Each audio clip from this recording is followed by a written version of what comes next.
seen it really from both sides of the aisle. I've seen it from both the private sector and from the public sector sides.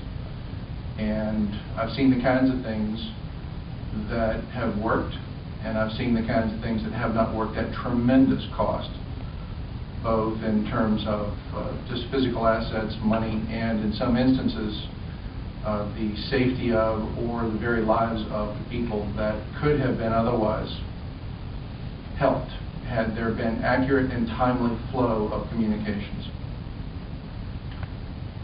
I want to talk for just a second about putting this in a larger framework, because it's intuitively obvious that when you talk about physically diverse networks, you're talking about the capability to ensure the continuing flow of communications.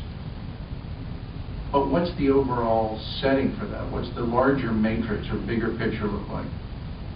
Now, this is an issue that we're getting into now, and I was not here, unfortunately, for Senator Stevens' remarks, but I'm confident that there are a number of you in the audience that know of the act that was recently signed into law August the 3rd by President Bush, called the Implementing 9/11 Commission Recommendations Act. And Title IX of that act deals with private sector preparedness. And that whole issue gets into what we in the private sector acknowledge to be risk management.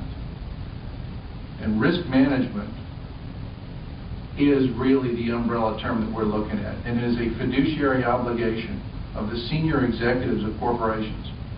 Asset management, taking care of employees and physical assets and reputation and brand of corporation, is a fiduciary obligation, and it must be one of the items that people in the C-suite, the chief executive officers, the chief operating officers, the chief financial officers, etc., have to pay attention to.